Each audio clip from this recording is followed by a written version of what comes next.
Hey, dude, how great was that that last UFC card, huh? The 202. Oh my God, fucking McGregor Diaz was really the whole card was amazing. The Cowboy Cerrone Rick Story fight. It was Oh my phenomenal. God.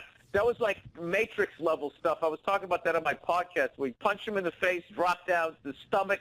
The guy weaves to the right. He throws a left hook. Guy goes to the other side. And he kicks him in the face. Yeah. Totally flowed. It was like watching a karate movie. Like they had worked it out. Like, I'm going to do this. You hit me with that. And just the fact that he can do that in a split second was amazing. But I got to tell you, I thought the Conor McGregor, Nate Diaz, I didn't know who to give that to. I thought it was like a draw. I thought Conor obviously dominated the first round and a half. And then I thought Nate kind of had him through round 4.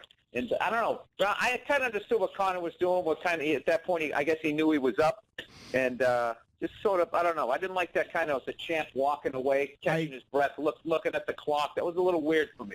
I agree. That kind of bothered me too, whereas Nate actually gave him the middle finger in the ring at one point because Conor was kind of walking away. And it seemed like Conor gassed. I think it's the extra weight and his fighting style. It's a little bit harder to move that much when you have that extra weight on you.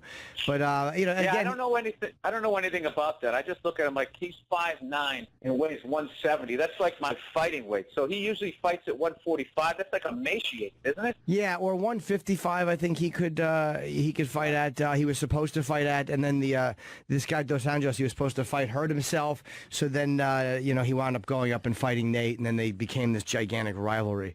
But the kicking, the strategy he used to kick, Nate had no answers for. So I thought he fought really smart. I was very, very impressed with how good he looked. I got to tell you, every one of those kicks, I'd be like, that'd be the end of me. That would be the end of the fight.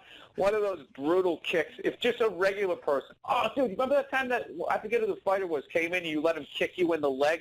That was John Jones. Yeah, that was really a bad move. That was a stupid move. You had this delayed pain where you were like, ow, and then I saw the second wave of it. I thought you were going to throw up. John Jones was the one who decided not to make it as fun. Like, he was like, no, I'm going to let you know that I can actually hit you. I can hurt you. He didn't hurt me. He put his shin in my thigh. And, it's funny you said throw up, dude. I literally felt like I was going to vomit. I stood there, and my system took like a shock, and I had to go to the bathroom like a fucking lady and splash water on my face so I didn't pass out. I was splashing. I thought I was going to vomit. I really did think I was going to vomit. Yeah, no, those guys are a whole other level of they're a whole other level of tough, man. But that was such an amazing card. You should look. Every fight was awesome. Bill, you should look online. There's a video of a guy named Fabricio Verdum kicking a reporter in Brazil. Like, the Brazilian reporter asks him, I guess he's showing him a move the way John Jones showed me, and Verdum kicked is a bigger guy and threw a harder kick. He doesn't kick full, but the other guy he throws a kick to the back of the guy's thigh and he literally puts him down and looks at the guy as going to pass out. There's a couple of these guys that are they're like old school wrestlers that want to protect it, and they don't like the fact that you guys are like, oh, do a move on me, and they're going to go, okay, we're going to let you know that it hurts badly. But that was uncalled for. He kicked him a lot harder than John Jones kicked me, and this guy just laid on his back, and he literally looked like he was going to faint. Yeah, look. But can you ever really get mad if someone kicks a member of the press, though? No, that's a good point. It'd be one thing if it was back in the day, like all the presidents met, where they actually reported, as opposed to now where like 3 guys own all the agencies. They're all a bunch of whores. So yeah.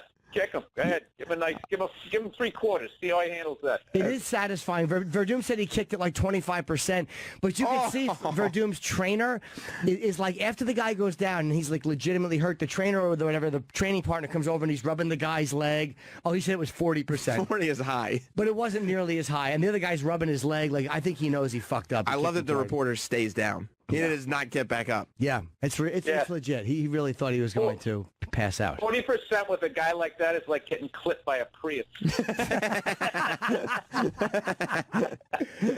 Yeah, going about 15 miles an hour, right as the engine kicked in. Yeah,